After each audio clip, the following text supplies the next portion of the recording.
मध्य प्रदेश की राजधानी भोपाल में 90,000 से ज्यादा दुकानें, शोरूम और मॉल नगर निगम की आंख की किरकिरी बन गए हैं। वजह है कोर्ट का आदेश। नमस्कार, मैं हूं निवेदिता और आप देख रहे हैं खबर प्रधान। भोपाल में इस समय स्थानीय रहवासी, व्यापारियों और कारोबारियों के बीच बड़ी जद्दोजहद का वक्त है और दोनों आमने सामने आ चुके हैं, क्योंकि कोर्ट के आदेश के बाद रिहायशी इलाकों में चल रही हजारों दुकानों, शोरूम और दूसरे कारोबार पर कार्रवाई का खतरा मंडरा रहा है। सुप्रीम कोर्ट के कड़े रुख के बाद नगर निगम भी अब एक्शन की तैयारी में आ चुका है। समस्या के समाधान के लिए जो समिति बनाई गई थी, उसको भी कोर्ट ने अवमानना मानते हुए रद्द कर दिया। भोपाल में रिहायशी इलाकों में कई सालों से बिना अनुमति के कई कॉमर्शियल गतिविधियां चल रही थीं, जिन पर नगर निगम बुलडोजर कार्रवाई करने जा रहा है। आपको बता दें कि रिहायशी इलाकों में सिर्फ 15% व्यावसायिक प्रतिष्ठानों को ही कॉमर्शियल अनुमति मिली है। ऐसे में नियमों के अनुसार कार्रवाई हुई तो 90,000 से ज्यादा दुकानें, शोरूम और मॉल इसकी जद में आ सकते हैं। इसका असर सीधे तौर पर 4 लाख से ज्यादा लोगों के रोजगार पर पड़ सकता है। दरअसल कई लोगों ने सरकारी प्रक्रियाओं से बचने के लिए अपने घरों में ही दुकान, ऑफिस और दूसरा कारोबार करना शुरू कर लिया, लेकिन बिना अनुमति शुरू किया गया यही कारोबार अब परेशानी का कारण बन सकता है। विशेषज्ञों के मुताबिक अगर कारोबार शुरू करने से पहले संबंधित जमीन का लैंड यूज यानी भू उपयोग नियमों के तहत बदलवा लिया जाता तो कई मामलों में कानूनी तौर पर कॉमर्शियल गतिविधि की जा सकती थी। टी&सीपी अधिनियम की धारा 29 और 30 के तहत आवासीय क्षेत्रों में कुछ परिस्थितियों में व्यावसायिक अनुमति लेने का प्रावधान है, लेकिन मंजूर लेआउट में बिना अनुमति कारोबार शुरू करने पर अब कार्रवाई हो सकती है।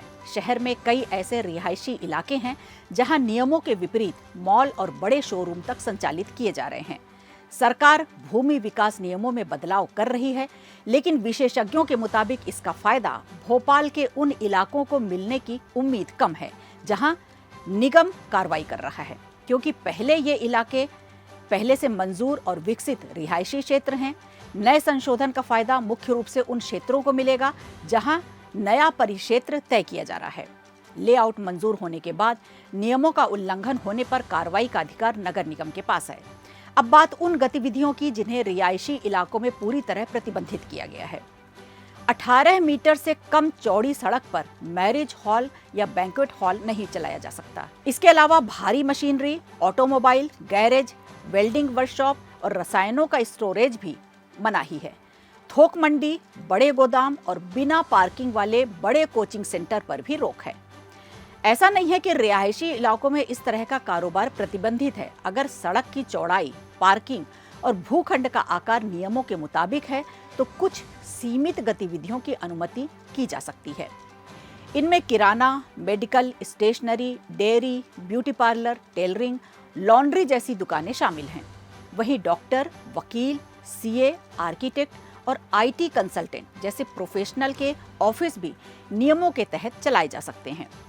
यानी भोपाल में अब मामला सिर्फ दुकान या कारोबार चलाने का नहीं है। सबसे जरूरी ये देखना कि जिस जमीन पर कारोबार हो रहा है उसका लैंड यूज क्या है और क्या उस गतिविधि की अनुमति है, क्योंकि नियमों का पालन नहीं किया गया तो अब कार्रवाई से बचना आसान नहीं होगा। वीडियो अच्छा लगा हो तो लाइक कीजिए, शेयर कीजिए और कमेंट बॉक्स में हमें ज़रूर बताइए।